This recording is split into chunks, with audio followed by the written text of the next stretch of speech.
ಇವತ್ತು ನಾವು ನೋಡುತ್ತಿದ್ದೇವೆ ಸರ್ವೈವಲ್ ಆಫ್ ದಿ ಡೆಡ್ ಎಂಬ ಮೂವಿಯ ಬಗ್ಗೆ. ಮೂವಿಯ ಶುರುವಿನಲ್ಲಿ ನಾವು ಸಾರ್ಜಾ ಎಂಬ ಹೆಸರಿನ ಒಬ್ಬ ವ್ಯಕ್ತಿಯನ್ನು ನೋಡುತ್ತೇವೆ. ಅವನು ಒಬ್ಬ ಕಮಾಂಡಿಂಗ್ ಆಫೀಸರ್ ಆಗಿದ್ದ. ಅವನು ತನ್ನ ಟೀಮ್ ನ ಜೊತೆ ಒಂದು ಜಾಗದಲ್ಲಿ ಅವಿತುಕೊಂಡಿರುತ್ತಾನೆ. ಅವನ ಟೀಮ್ ನ ಕೆಲವು ಸೋಲ್ಜರ್ಸ್ ಜಾಂಬಿ ಅಟ್ಯಾಕ್ ನಿಂದ ಇನ್ಫೆಕ್ಟ್ ಆಗಿದ್ದರು. ಈ ಕಾರಣದಿಂದಾಗಿ ಸಾರ್ಜಾ ತುಂಬಾ ಟೆನ್ಷನ್ ಮತ್ತು ಕೋಪದಲ್ಲಿ ಇದ್ದಾನೆ ಮತ್ತು ಅವನು ತನ್ನ ಸೈನಿಕರಲ್ಲಿ ಒಬ್ಬನನ್ನು ಅದಕ್ಕೆ ಹೊಣೆಗಾರನಾಗಿ ಪರಿಗಣಿಸುತ್ತಾನೆ ಮತ್ತು ತನ್ನ ಕೋಪವನ್ನು ತೆಗೆದುಹಾಕಲು ಆ ಸೋಲ್ಜರ್ಗೆ ಶೂಟ್ ಮಾಡಲು ಹೋಗುತ್ತಾನೆ. ಆಗ ಅಲ್ಲಿ ಒಂದು ಜಾಂಬಿ ಬಂದು ಆ ಸೋಲ್ಜರ್ ನ ಮುಖಕ್ಕೆ ಕಚ್ಚುತ್ತದೆ. ಆ ಸೋಲ್ಜರ್ಗೆ ಗುಂಡು ಹೊಡೆಯಬೇಕಾಗುತ್ತದೆ. ಮುಂದೆ ಸಾರ್ಜಾ ತನ್ನ ಟೀಮ್ ನ ಜೊತೆ ಅಲ್ಲಿಂದ ಹೋಗುತ್ತಿರುವ ಸಮಯದಲ್ಲಿ ರಸ್ತೆಯಲ್ಲಿ ಅವನಿಗೆ ಒಂದು ಬಸ್ ಕಾಣಿಸುತ್ತದೆ. ಅದರಲ್ಲಿ ಕೆಲವು ಜನ ಕುಳಿತುಕೊಂಡಿರುತ್ತಾರೆ. ಅಷ್ಟರಲ್ಲಿ ಸಾರ್ಜಾ ಅವರ ಬಳಿಗೆ ಹೋಗಿ ಅವರಲ್ಲಿ ಎಲ್ಲ ಹಣವನ್ನು ಕೇಳಲು ಪ್ರಾರಂಭಿಸುತ್ತಾನೆ. ಆದಾಗ್ಯೂ ಆ ಜನರು ಹಣವನ್ನು ಕೊಡಲು ನಿರಾಕರಿಸಿದಾಗ ಕೋಪದಲ್ಲಿ ಸಾರ್ಜಾ ಆ ಜನರಿಗೆ ಗನ್ ಅನ್ನು ತೋರಿಸುತ್ತಾನೆ. ಇದರ ನಂತರ ಆ ಜನರು ಅವನಿಗೆ ಹೆದರಿ ಹಣವನ್ನು ನೀಡಬೇಕಾಗುತ್ತದೆ. ನಂತರ ಸೀನ್ ಚೇಂಜ್ ಆಗುತ್ತದೆ. ನಾವು ಒಂದು ಐಲ್ಯಾಂಡ್ ಅನ್ನು ನೋಡುತ್ತೇವೆ. ಅಲ್ಲಿ ಪೆಟ್ರಿಕ್ ಎಂಬುವನನ್ನು ನೋಡುತ್ತೇವೆ. ಅವನು ಒಬ್ಬ ಜಾಂಬಿ ಶೂಟರ್ ಆಗಿದ್ದು ಅವನು ತನ್ನ ಟೀಮ್ ನ ಜೊತೆ ಜಾಂಬಿಗಳನ್ನು ಶೂಟ್ ಮಾಡುತ್ತಿರುತ್ತಾನೆ. ಅವನ ಪ್ರಕಾರ ಏನೆಂದರೆ ಯಾರು ಸತ್ತಿದ್ದಾರೆ ಅವರನ್ನು ಕೊಲ್ಲಲೇಬೇಕು. ನಂತರ ಪೆಟ್ರಿಕ್ ಅವನ ಮಗಳಾದ ಜೇನ್ ಬಳಿಗೆ ಹೋಗುತ್ತಾನೆ. ಜೇನ್ಗೆ ಇದು ಇಷ್ಟವಿರುವುದಿಲ್ಲ, ಜಾಂಬಿಗಳನ್ನು ಯಾರಾದರೂ ಕೊಲ್ಲುವುದು. ಇದರಿಂದ ಅವಳು ತನ್ನ ತಂದೆಯ ಜೊತೆ ಹೇಳುತ್ತಾಳೆ, ಒಂದು ವೇಳೆ ನಾವು ಯಾವಾಗಲಾದರೂ ಜಾಂಬಿ ಆದರೆ ನೀವು ನನ್ನನ್ನು ಕೊಲ್ಲುತ್ತೀರಾ ಎಂದು. ಇದಕ್ಕೆ ಅವಳ ತಂದೆ ಏನನ್ನೂ ಕೂಡ ಹೇಳುವುದಿಲ್ಲ ಮತ್ತು ತನ್ನ ಟೀಮ್ ನ ಜೊತೆ ಮುಂದೆ ಹೋಗಲು ಪ್ರಾರಂಭಿಸುತ್ತಾನೆ. ಯಾಕೆಂದ್ರೆ ಪೆಟ್ರಿಕ್ಗೆ ಮೆಸೇಜ್ ಬಂದಿರುತ್ತದೆ, ಒಂದು ಮನೆಯಲ್ಲಿ 2 ಮಕ್ಕಳು ಇನ್ಫೆಕ್ಟೆಡ್ ಆಗಿದ್ದಾರೆ ಎಂದು. ಇದರ ನಂತರ ಅವನ ಟೀಮ್ ಅಲ್ಲಿಗೆ ತಲುಪಿ ಆ ಮಕ್ಕಳ ಪೇರೆಂಟ್ಸ್ ನ ಬಳಿ ಹೇಳುತ್ತಾರೆ, ನಮಗೆ ಆ ಮಕ್ಕಳನ್ನು ಕೊಡಿ, ನಾವು ಅವರನ್ನು ಶೂಟ್ ಮಾಡುತ್ತೇವೆ ಎಂದು. ಆದ್ರೆ ಆ ಮಕ್ಕಳ ತಾಯಿಯು ಪೆಟ್ರಿಕ್ ಆ ರೀತಿ ಮಾಡುವುದನ್ನು ತಡೆಯುತ್ತಾಳೆ ಮತ್ತು ಅವರಿಗೆ ಗನ್ ಅನ್ನು ತೋರಿಸುತ್ತಾಳೆ. ಇದರ ನಂತರ ಪೆಟ್ರಿಕ್ ಮತ್ತು ಅವನ ಟೀಮ್ ಆ ಲೇಡಿಯನ್ನು ಶೂಟ್ ಮಾಡುತ್ತಾರೆ. ಆ ಲೇಡಿ ಸತ್ತ ನಂತರ ಅವಳ ಗಂಡ ಜೋರಾಗಿ ಅಳುತ್ತಾನೆ, ನೀವು ಏನು ಮಾಡಿದಿರಿ ಎಂದು. ಅದಕ್ಕೆ ಪೆಟ್ರಿಕ್ ಇದಕ್ಕೆ ಏನನ್ನು ಉತ್ತರಿಸುವುದಿಲ್ಲ ಮತ್ತು ಮೇಲೆ ಇರುವ ರೂಮ್ಗೆ ಹೋಗಿ ನೋಡಿದಾಗ ಅಲ್ಲಿ ಆ ಮಕ್ಕಳು ಇರುತ್ತಾರೆ. ಅವನು ಆ ಮಕ್ಕಳಿಗೆ ಗುಂಡು ಹೊಡೆಯಲು ಆಗುವುದಿಲ್ಲ, ಯಾಕೆಂದ್ರೆ ಅವನು ಕೂಡ ಯಾವುದೋ ಮಕ್ಕಳ ತಂದೆಯಾಗಿರುತ್ತಾನೆ. ಅವನು ತನ್ನ ಟೀಮ್ಗೆ 2 ಮಕ್ಕಳನ್ನು ಸಾಯಿಸಲು ಹೇಳುತ್ತಾನೆ, ಆದರೆ ಯಾರೂ ಕೂಡ ಮುಂದೆ ಬರುವುದಿಲ್ಲ.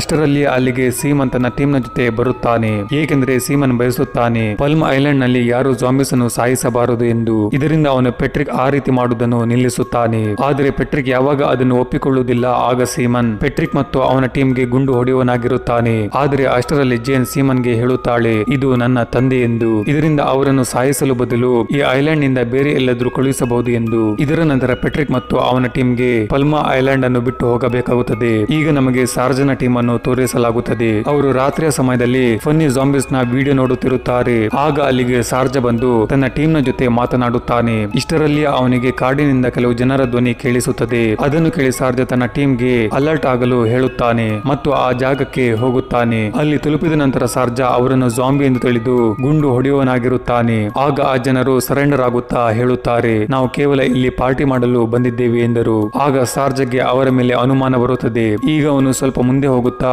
ಜಾಂಬಿಸ್ ನ ತಲೆ ನೇತನಾಡುತ್ತಿರುವುದು ಕಾಣಿಸುತ್ತದೆ. ಈಗ ಸಾರ್ಜಾ ಆ ತಲೆಯನ್ನು ಶೂಟ್ ಮಾಡುತ್ತಾನೆ ಮತ್ತು ಆ ಜನರ ಬಳಿ ಕೇಳುತ್ತಾನೆ, ಈ ಪಾರ್ಟಿ ಮಾಡುತ್ತಿದ್ದೀರಾ ನೀವು ಎಂದು. ಇದರ ನಂತರ ಸಾರ್ಜಾ ಅವರ ಬಳಿ ಮಾತನಾಡಲು ಪ್ರಾರಂಭಿಸುತ್ತಾನೆ. ಅಷ್ಟರಲ್ಲಿ ಒಬ್ಬ ವ್ಯಕ್ತಿ ಸಾರ್ಜಾ ಅನ್ನು ಶೂಟ್ ಮಾಡಲು ತನ್ನ ಗನ್ ಅನ್ನು ತೆಗೆದನು. ಆದರೆ ಅದಕ್ಕಿಂತ ಮುಂಚೆ ಸಾರ್ಜನ ಟೀಮ್ ನವರು ಅವನನ್ನು ಶೂಟ್ ಮಾಡಿ ಸಾಯಿಸುತ್ತಾರೆ. ಮುಂದೆ ಅವರಿಗೆ ಅಲ್ಲಿ ಒಬ್ಬ ಬೋಯ್ ಎಂಬ ಹೆಸರಿನ ವ್ಯಕ್ತಿ ಕಾಣಿಸುತ್ತಾನೆ ಮತ್ತು ಆ ಕ್ಯಾರೆಕ್ಟರ್ ನ ಹೆಸರು ಮೂವಿಯಲ್ಲಿ ಆಕ್ಚುಯಲ್ ಆಗಿ ಬೋಯ್ ಆಗಿರುತ್ತದೆ. ಅವರು ಬೋಯ್ಗೂ ಕೂಡ ಶೂಟ್ ಮಾಡುವರಾಗಿರುತ್ತಾರೆ. ಆದ್ರೆ ಅದಕ್ಕಿಂತ ಮುಂಚೆ ಅವನು ಹೇಳುತ್ತಾನೆ, ನಾನು ಇವರ ಜೊತೆ ಸೇರಿಕೊಂಡಿಲ್ಲ ಎಂದು. ಇದರ ನಂತರ ಸಾರ್ಜಾ ಬೋಯ್ ಅನ್ನು ತನ್ನ ಜೊತೆ ಕರೆದುಕೊಂಡು ಹೋಗುತ್ತಾನೆ. ನಂತರ ಬೋಯ್ ಸಾರ್ಜಾ ಮತ್ತು ಅವನ ಟೀಮ್ ಅನ್ನು ಒಂದು ಜೀಪ್ ನ ಬಳಿಗೆ ಕರೆದುಕೊಂಡು ಹೋಗುತ್ತಾನೆ. ಅದರ ಒಳಗೆ ಒಂದು ಲಾಕರ್ ಇದೆ ಮತ್ತು ಬೋಯ್ ನ ಬಳಿ ಲಾಕರ್ ನ ಕೀ ಇರುತ್ತದೆ. ಆದರೆ ಬೋಯ್ ಆ ಲಾಕರ್ ನಲ್ಲಿ ಇರುವ ಹಣವನ್ನು ಅವರಿಗೆ ಕೊಡಲು ಬಯಸುತ್ತಿರಲಿಲ್ಲ. ಇದರಿಂದ ಅವನು ಆ ಲಾಕರ್ ನ ಕೀಯನ್ನು ಎಲ್ಲೋ ಕಳೆದುಕೊಂಡಿದ್ದಾನೆ ಎಂದು ತೋರಿಸಿದನು ಮತ್ತು ಅವನು ಆ ಕೀಯನ್ನು ತನ್ನ ಜೇಬಿನಲ್ಲಿ ಹಾಕುತ್ತಾನೆ. ಆದರೆ ಸಾರ್ಜಾ ಅವನು ಆ ರೀತಿ ಮಾಡುವುದನ್ನು ನೋಡಿದಾಗ ಮತ್ತೆ ಅವರು ಯಾವುದಾದರೂ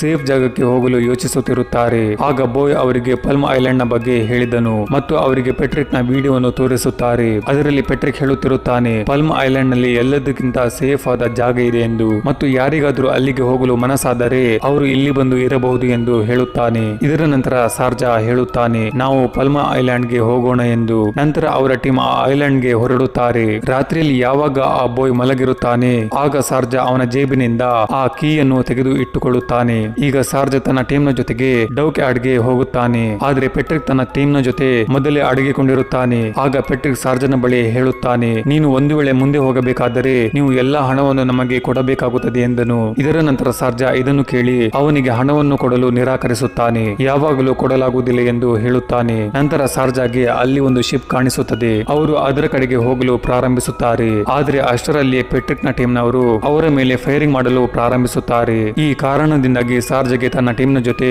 ವಾಪಸ್ ಜೀಪ್ಗೆ ಬರಬೇಕಾಗುತ್ತದೆ. ಇದರ ನಂತರ ಸಾರ್ಜ ಒಬ್ಬ ಟೀಮ್ ಮೆಂಬರ್ ಅನ್ನು ಶಿಪ್ ತನಕ ತಲುಪಲು ನೀರಿಗೆ ಹಾರುತ್ತಾನೆ. ಯಾವಾಗ ಅವನು ನೀರಿನಲ್ಲಿ ಹೋಗುತ್ತಿರುತ್ತಾನೆ ಆಗ ಪೆಟ್ರಿಕ್ ನ ಟೀಮ್ ಅವರ ಮೇಲೆ ಫೈರಿಂಗ್ ಅನ್ನು ಶುರು ಮಾಡುತ್ತಾರೆ. ಆದ್ರೆ ಅವರು ಆ ಫೈರಿಂಗ್ ನಿಂದ ಬಚಾವಾಗುತ್ತಾ ಆಗ ಅವರನ್ನು ಒಂದು ಝಾಂಬಿ ಹಿಡಿದುಕೊಳ್ಳುತ್ತದೆ ಮತ್ತು ತನ್ನ ಜೀವವನ್ನು ಉಳಿಸಿಕೊಳ್ಳಲು ಅವರು ಝಾಂಬಿಯ ಬೆರಳುಗಳನ್ನು ತನ್ನ ಹಲ್ಲಿನಿಂದ ಕಚ್ಚಿ ಬಿಸಾಡುತ್ತಾನೆ. ಅದರ ನಂತರ ಅವನು ಹೇಗೋ ಮಾಡಿ ಆ ಶಿಪ್ ನ ತನಕ ತಲುಪುತ್ತಾನೆ. ಅಲ್ಲಿ ಸಾರ್ಜ ತನ್ನ ಜೀಪ್ ಅನ್ನು ಹತ್ತಿ ಗ್ರಾನೇಡ್ ನಿಂದ ಪೆಟ್ರಿಕ್ ನ ಮನೆಯನ್ನು ಸ್ಫೋಟಿಸುತ್ತಾನೆ. ಅದರಿಂದಾಗಿ ಎಲ್ಲಾ ಝಾಂಬಿಗಳು ಆ ಮನೆಯ ಒಳಗೆ ಬರುತ್ತವೆ ಮತ್ತು ಪೆಟ್ರಿಕ್ ನ ಫ್ರೆಂಡ್ಸ್ ಅನ್ನು ಸಾಯಿಸುತ್ತವೆ. ಆದರೆ ಪೆಟ್ರಿಕ್ ಹೇಗೋ ಮಾಡಿ ಝಾಂಬಿಗಳನ್ನು ಸಾಯಿಸಿ ಅಲ್ಲಿಂದ ಹೊರಗೆ ಹೋಗುತ್ತಾನೆ. ಆಗ ಆ ಸೋಲ್ಜರ್ ಬೋಟ್ ಅನ್ನು ಕಿನಾರೆಗೆ ತೆಗೆದುಕೊಂಡು ಬಂದನು. ಸಾರ್ಜ ಮತ್ತು ಅವನ ಟೀಮ್ ಬೋಟ್ ಗೆ ಬರುತ್ತಾರೆ. ಪೆಟ್ರಿಕ್ ಕೂಡ ಬೋಟ್ ಗೆ ಹೋಗಲು ನಗೆಯುತ್ತಾನೆ. ಆದ್ರೆ ಅವನು ಬೀಳುವನಾಗಿರುತ್ತಾನೆ. ಆಗ ಆ ಕಲ್ ಸೋಲ್ಜರ್ ಅವನನ್ನು ಬೋಟ್ ನ ಮೇಲೆ ಕರೆದುಕೊಂಡು ಬರುತ್ತಾಳೆ. ಆಗ ಪೆಟ್ರಿಕ್ ಹೇಳುತ್ತಾನೆ, ನಿನ್ನನ್ನು ನೋಡಿ ನನಗೆ ನನ್ನ ಬೆಸ್ಟಿಯ ನೆನಪು ಬಂತು ಎಂದು. ಇದರ ನಂತರ ಸಾರ್ಜ ಪೆಟ್ರಿಕ್ ನ ಬಳಿ ಕೇಳುತ್ತಾನೆ, ನೀವು ನಮ್ಮ ಮೇಲೆ ಫೇರಿಂಗ್ ಯಾಕೆ ಮಾಡುತ್ತಿದ್ದೀರಾ ಎಂದು. ಪೆಟ್ರಿಕ್ ಹೇಳುತ್ತಾನೆ, ನಮ್ಮ ಬಳಿ ಹಣವಿಲ್ಲ, ನಮಗೆ ಕೇವಲ ಹಣ ಬೇಕು ಮತ್ತು ಹಣಕ್ಕಾಗಿ ನಾವು ಯಾರನ್ನು ಬೇಕಾದರೂ ಸಾಯಿಸುತ್ತೇವೆ ಎಂದನು. ಸಾರ್ಜ ಹೇಳುತ್ತಾನೆ, ನನಗೆ ನಿನ್ನ ಆಟಿಟ್ಯೂಡ್ ತುಂಬಾ ಇಷ್ಟವಾಯಿತು ಮತ್ತು ಅವನು ಇದನ್ನು ಹೇಳಿ ತನ್ನ ಜೊತೆ ಇರಿಸಿಕೊಳ್ಳುತ್ತಾನೆ. ಮುಂದೆ ನಾವು ನೋಡುತ್ತೇವೆ ಯಾವಾಗ ಆ ಸೋಲ್ಜರ್ ಶಿಪ್ ಅನ್ನು ನಡೆಸುತ್ತಿದ್ದಾಗ ಅವನ ಪರಿಸ್ಥಿತಿ ಒಳಗಿನಿಂದ ಕ್ಷೀಣಿಸಲು ಪ್ರಾರಂಭಿಸುತ್ತದೆ. ಇದನ್ನು ನೋಡಿ ಅವನ ಮೆಂಬರ್ ಕೇಳುತ್ತಾನೆ, ನಿನಗೆ ಏನು ಪ್ರಾಬ್ಲಮ್ ಇಲ್ಲವಲ್ಲ, ಸರಿಯಾಗಿದ್ದೀಯಾ ಅಲ್ಲವ ಎಂದು ಕೇಳುತ್ತಾರೆ. ಇದಕ್ಕೆ ಅವನು ಹಾ ಎಂದು ಹೇಳುತ್ತಾನೆ. ಆದ್ರೆ ಅವನು ಯಾರಿಗೂ ಕೂಡ ಹೇಳಲು ಬಯಸುತ್ತಿರಲಿಲ್ಲ. ಅವನು ನಿಧಾನವಾಗಿ ಇನ್ಫೆಕ್ಟ್ ಆಗುತ್ತಿದ್ದಾನೆ ಎಂದು ಮತ್ತು ಅವನು ಇನ್ಫೆಕ್ಟ್ ಆಗುವುದಕ್ಕೆ ಕಾರಣ ಆ ಝಾಂಬಿಯ ಬೆರಳು ಆಗಿರುತ್ತದೆ. ಇದರ ನಂತರ ಸಾರ್ಜ ತನ್ನ ಟೀಮ್ ನ ಜೊತೆ ಸೇರಿಕೊಂಡು ಬೋಟ್ ನ ಎಲ್ಲಾ ಝಾಂಬಿಗಳನ್ನು ಸಾಯಿಸುತ್ತಾರೆ. ಮತ್ತೆ ನಾವು ನೋಡುತ್ತೇವೆ ಪೆಟ್ರಿಕ್ ಸಾರ್ಜಗೆ ಪಲ್ಮ್ ಐಲ್ಯಾಂಡ್ ಬಗ್ಗೆ ಹೇಳುತ್ತಾನೆ. ಆ ಜಾಗ ತುಂಬಾ ಚೆನ್ನಾಗಿದೆ,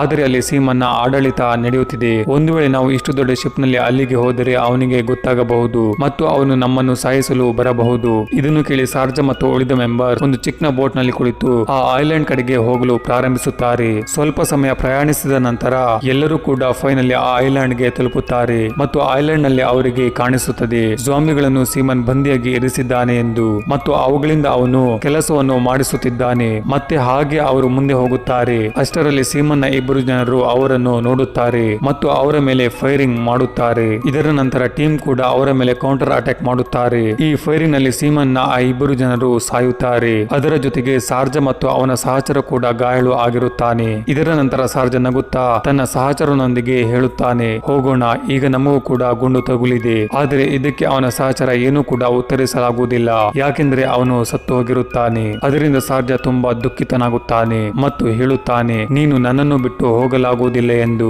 ಮತ್ತು ಜೋರಾಗಿ ಅಳಲು ಪ್ರಾರಂಭಿಸುತ್ತಾನೆ. ಇಷ್ಟರಲ್ಲೇ ಪೆಟ್ರಿಕ್ ಆ ಡೆಡ್ ಸೋಲ್ಜರ್ ನ ಮೇಲೆ ಗುಂಡನ್ನು ಹಾರಿಸುತ್ತಾನೆ ಮತ್ತು ಇದನ್ನು ನೋಡಿ ಸಾರ್ಜ ಕೋಪದಿಂದ ಅವನನ್ನು ತಳ್ಳಿ ಬೀಳಿಸುತ್ತಾನೆ. ಆಗ ನಾವು ನೋಡುತ್ತೇವೆ ಪೆಟ್ರಿಕ್ ನ ಮಗಳು ಜೇನ್ ಈಗ ಅವಳು ಝಾಂಬಿ ಆಗಿದ್ದಾಳೆ. ಅವಳು ಹಾರ್ಸ್ ರೈಡಿಂಗ್ ಮಾಡುತ್ತಾ ಎಲ್ಲೋ ಹೋಗುತ್ತಿರುತ್ತಾಳೆ. ಅವಳನ್ನು ಈ ರೀತಿ ನೋಡಿ ಪೆಟ್ರಿಕ್ ಒಳಗಿನಿಂದ ತುಂಬಾ ದುಃಖಿತನಾಗುತ್ತಾನೆ ಮತ್ತು ಸಾರ್ಜಗೆ ಹೇಳುತ್ತಾನೆ, ಅವಳು ನನ್ನ ಮಗಳು ಎಂದು ಮತ್ತು ಸಾರ್ಜ ಅವನನ್ನು ನೆಲದಿಂದ ಮೇಲಕ್ಕೆ ಎತ್ತುತ್ತಾನೆ. ಪೆಟ್ರಿಕ್ ಕೋಪದಿಂದ ಸಾರ್ಜನ ಬಳಿ ಹೇಳುತ್ತಾನೆ, ನಾನು ಸೀಮನ್ ಅನ್ನು ಕೊಂದು ಹಾಕುತ್ತೇನೆ. ಅವನ ಮಗಳು ಝಾಂಬಿ ಆಗಲು ಕಾರಣ ಕೇವಲ ಸೀಮನ್, ಯಾಕೆಂದ್ರೆ ಅವನು ಪೆಟ್ರಿಕ್ಗೆ ಎಲ್ಲಾ ಝಾಂಬಿಗಳನ್ನು ಸಾಯಿಸಲು ಬಿಟ್ಟಿದ್ದರೆ ಇವತ್ತು ಜೇನ್ ಝಾಂಬಿ ಆಗುತ್ತಿರಲಿಲ್ಲ. ಇದರ ನಂತರ ಅವನು ಹೇಳುತ್ತಾನೆ, ನಾನು ಸೀಮನ್ ನಿಂದ ಇದಕ್ಕೆ ಖಂಡಿತ ಸೇಡು ತೀರಿಸಿಕೊಳ್ಳುತ್ತೇನೆ ಮತ್ತು ನಾನು ಅವನನ್ನು ಸಾಯಿಸಲು ಹೊರಡುತ್ತೇನೆ ಎಂದು. ಮುಂದೆ ನೋಡುತ್ತೇವೆ ಸೀಮನ್ ತನ್ನ ಮನೆಯಲ್ಲಿ ಕುಳಿತಿರುತ್ತಾನೆ. ಆಗ ಅವನ ಬಳಿ ಒಬ್ಬ ವ್ಯಕ್ತಿ ಬಂದು ಹೇಳುತ್ತಾನೆ, ಝಾಂಬಿ ಏನನ್ನು ತಿನ್ನುತ್ತಿಲ್ಲ ಎಂದು ಮತ್ತು ಅವುಗಳಿಗೆ ಕೇವಲ ಮನುಷ್ಯರನ್ನು ತಿನ್ನಬೇಕು ಎಂದು. ಇದನ್ನು ಕೇಳಿ ಸೀಮನ್ ಅವನ ಜೊತೆ ತನ್ನ ಪೊಯೆಟ್ರಿ ಫಾರ್ಮ್ ಗೆ ಹೋಗುತ್ತಾನೆ. ಅಲ್ಲಿ ಸೀಮನ್ ಝಾಂಬಿಗೆ ಹಂದಿಯನ್ನು ನೀಡುತ್ತಾನೆ,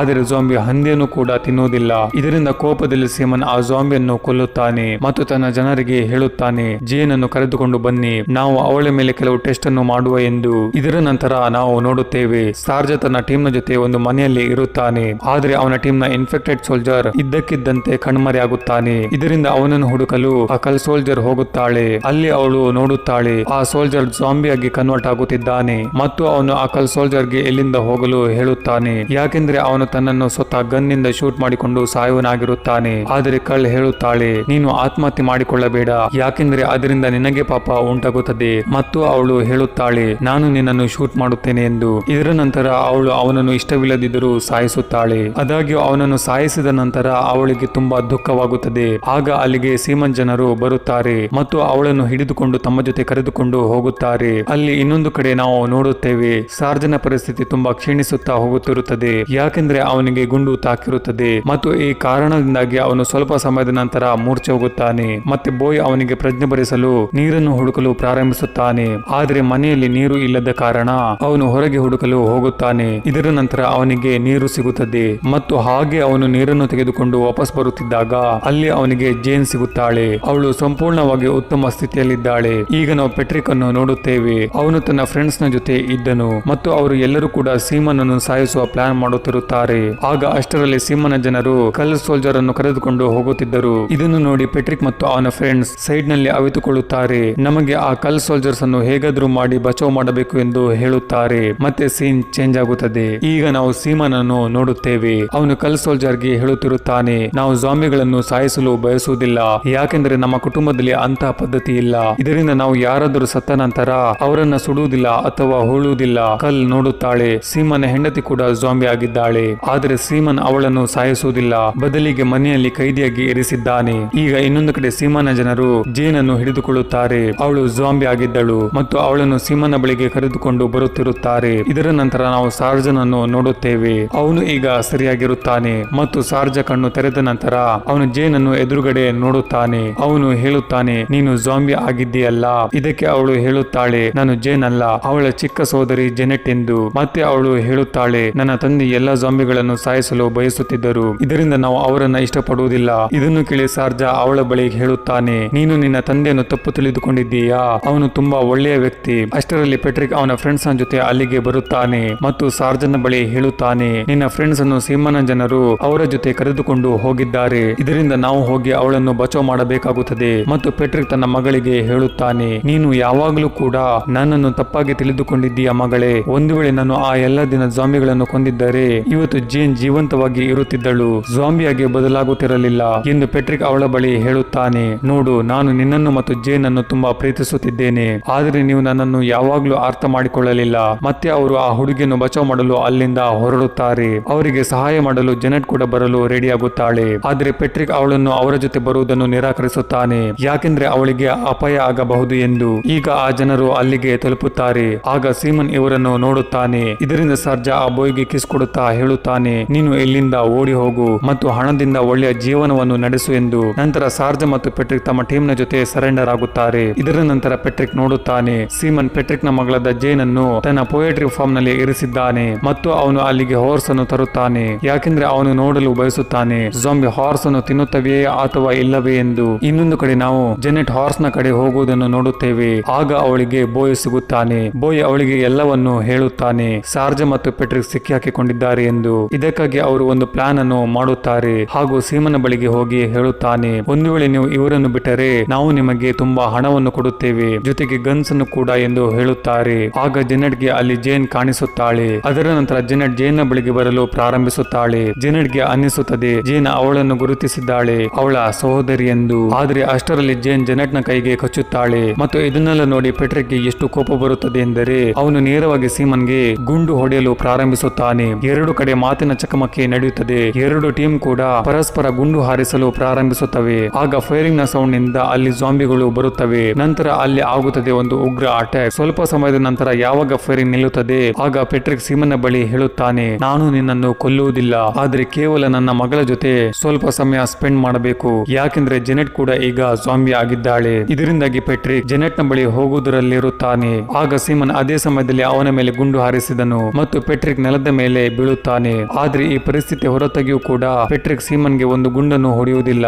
ಆದ್ರೆ ಈ ಪರಿಸ್ಥಿತಿಯ ಹೊರತಾಗಿಯೂ ಕೂಡ ಪೆಟ್ರಿಕ್ ಸೀಮನ್ ಗೆ ಒಂದು ಗುಂಡನ್ನು ಹೊಡೆಯುತ್ತಾನೆ. ಇದರ ನಂತರ ನಾವು ನೋಡುತ್ತೇವೆ ಜೇನ್ ಹಾರ್ಸ್ ಅನ್ನು ತಿನ್ನಲು ಪ್ರಾರಂಭಿಸುತ್ತಾಳೆ ಮತ್ತು ಅವಳು ಈ ರೀತಿ ಮಾಡುವುದನ್ನು ನೋಡಿ ಜೆನೆಟ್ ಸಾರ್ಜಾಗೆ ಹೇಳಲು ಹೋಗುತ್ತಾಳೆ ಜಾಂಬಿ ಹಾರ್ಸ್ ಅನ್ನು ತಿನ್ನಬಹುದು ಎಂದು. ಆದ್ರೆ ಆಗ ಪೆಟ್ರಿಕ್ ಹಿಂದಿನಿಂದ ಜೆನೆಟ್ ಗೆ ಗುಂಡನ್ನು ಹೊಡೆಯುತ್ತಾನೆ, ಯಾಕೆಂದ್ರೆ ಅವನು ಬಯಸುತ್ತಿರಲಿಲ್ಲ ಅವನ ಮಗಳು ಜಾಂಬಿ ಆಗಿ ಬದಲಾಗುವುದನ್ನು. ಇದರ ನಂತರ ಸಾರ್ಜಾ ತನ್ನ ಮೆಂಬರ್ಸ್ ನ ಜೊತೆ ಹಣವನ್ನು ತೆಗೆದುಕೊಂಡು ಆ ಐಲ್ಯಾಂಡ್ ಇಂದ ಹೋಗುತ್ತಾನೆ. ನಂತರ ಸೀಮನ್ ಮತ್ತು ಪೆಟ್ರಿಕ್ ಕೂಡ ಜಾಂಬಿ ಆಗಿ ಬದಲಾಗುತ್ತಾರೆ. ಇದರ ಜೊತೆ ಈ ಮೂವಿ ಇಲ್ಲಿ ಎಂಡ್ ಆಗುತ್ತದೆ. ಸ್ನೇಹಿತರೆ, ನಿಮಗೆ ಈ ಚಿತ್ರದ ವಿವರ ವಿವರಣೆ ಇಷ್ಟ ಆಗಿದ್ದರೆ ದಯವಿಟ್ಟು ಲೈಕ್ ಮಾಡಿ ಹಾಗೂ ಚಾನಲ್ಗೆ ಸಬ್ಸ್ಕ್ರೈಬ್ ಆಗಿ. ವಿಡಿಯೋ ನೋಡಿದ್ದಕ್ಕೆ ತುಂಬಾ ಧನ್ಯವಾದಗಳು.